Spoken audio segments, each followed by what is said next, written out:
And good evening, guys. Welcome to Black Girl Everything here, Dr. Pope, and I have the amazing Carla Cherry. Everybody say hi. Hi, Carla.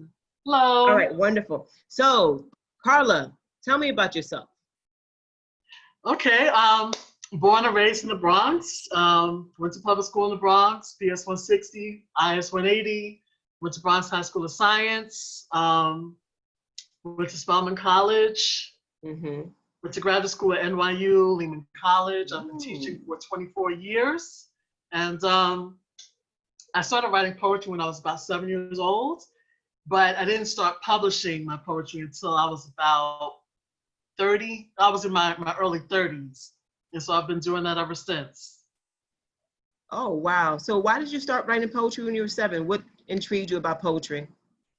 I just thought it was a beautiful way to express yourself through writing. I tell the story all the time how my father used to take me to the Black Liberation bookstore in Harlem when I was a child. And he would encourage my sister and I to buy books. And I don't know why, but Nikki Giovanni's book, Ego Tripping, really stood out to me. I was like, oh, I'm going to get this one. And so I bought it and I read that poem, Ego Tripping. And ever since then, I just fell in love with poetry. And that's what got me started in writing.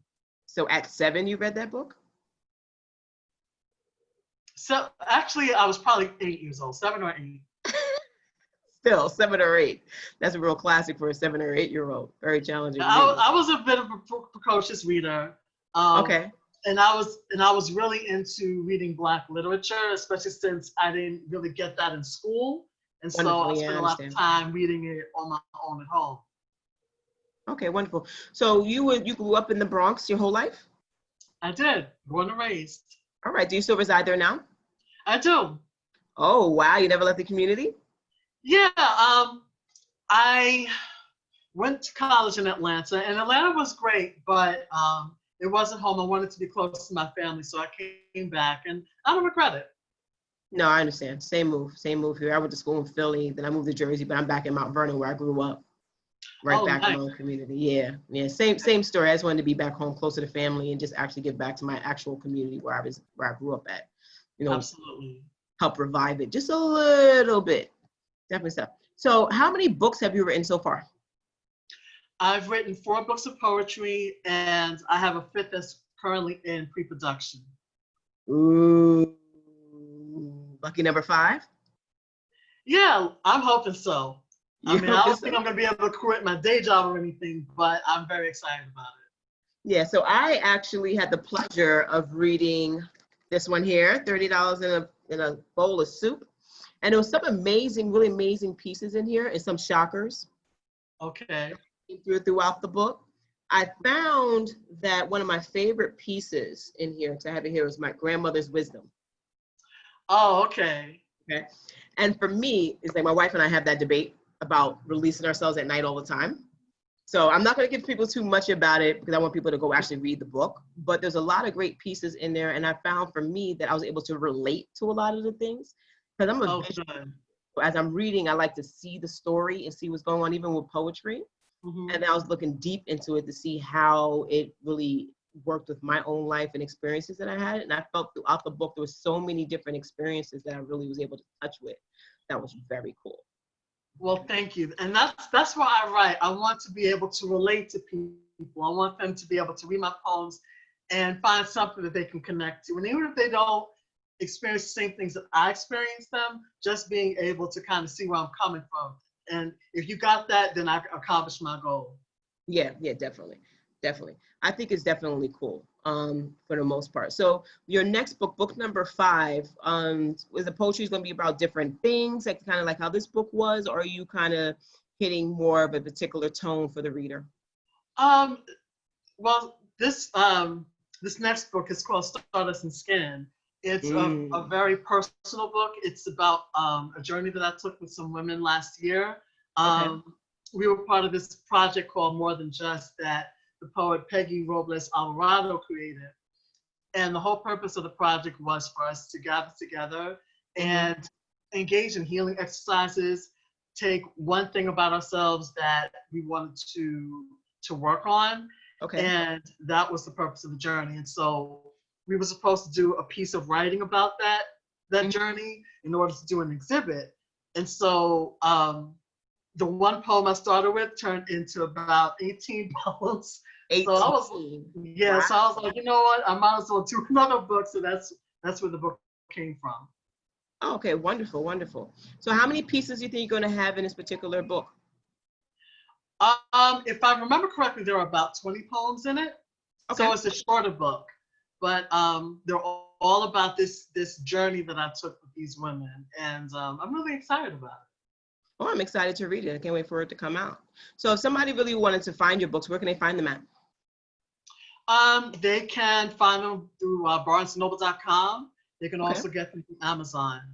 And I have a website, and all of my there are links to buy my books on the website, and there's also a list of different publications where I've had individual poems published. Yeah, I saw you posted that on Facebook too. I thought that was pretty cool to look at other places where you have your work and people acknowledged it. Because it's great to get your work acknowledged, right? That's what we all work for. It is, and you know, even though I don't make much money as a poet, I'm really okay with that. That's not where my bread and butter comes from. But just having people say, "Oh, I read your poem and I liked it," that's why I share my work. Yeah, no, I completely understand that. So, you know, since you're not making as much money as you like as a poet, I see you're also an educator, right? Yes. 24 years. So you do work in the New York City public schools. Yes. Okay, what do you teach? I teach English now. I started out as a social studies teacher. Okay. And the school that I was working in at the time, I worked in District 9 in South Bronx. And they needed more English teachers than social studies teachers. And so I was encouraged to switch my license. And so I took some courses at Lehman College at night, and I switched my license over to English. And so I've primarily taught English ever since then. Oh, wonderful. Wonderful. So when you're working now with English, are you going to bring large, because you love poetry, is poetry going to be a base of your day with the children? Actually, I'm thinking about creating a couple of poetry courses to do this coming school year.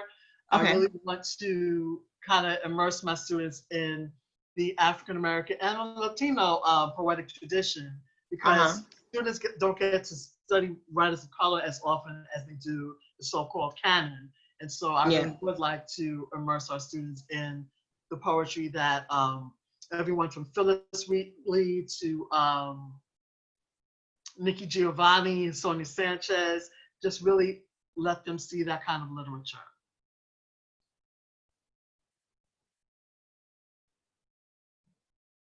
I muted myself for a moment, sorry. That's I want to actually hear you clearly. It happens, it's okay. So no, oh, that's definitely dope. So I also know that you, part of the expo, one of the things I really enjoyed about you was the concept of color and appreciating who we are as color. Can you tell me a little bit about your project that you had around that?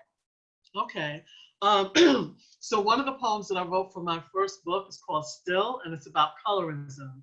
And when I first released my first book in 2008, I thought about creating a t-shirt that had this poem on there. And so I created a t-shirt. I didn't love the way it came out. It didn't feel, the material wasn't great quality. And so I was like, you know, let me put this aside for a while until I can get some more money together and get it on a t-shirt that has a better quality material. So I found this really great print shop that does work for clothing. And so I put the poem on there, and I took some shirts and things to different venues like New York City Poetry Festival, and started selling my work there. And so people have been supportive, and so I really would like to get that going some more. Oh, wonderful. You know, because I'm all about the whole idea with the deal and with colorism. The Expo is going to talk a lot about that. So as we know, we're definitely doing it in 2021. But I'm actually planning for it to be outside. So regardless of what's going on with the world, is going to happen, regardless. That's great. Yeah, so I appreciate you coming on today for this mini expo and kind of talk about your work. Anything you want to leave with the watchers out here, viewers? Well, for people who are interested in becoming poets, I say go for it. Just make sure that you read different kinds of poetry, take workshops if you can. There are so many workshops that are available online. don't be afraid to seek publication for your work. There's so many small journals and presses that are looking for work. And so, you know, hone your craft and put your work out there. All right. All right. That's Carla Cherry here. This is Black Girl Everything. And we're so happy to have you today. Speak to you all soon. All right. Thank you. Bye. Bye.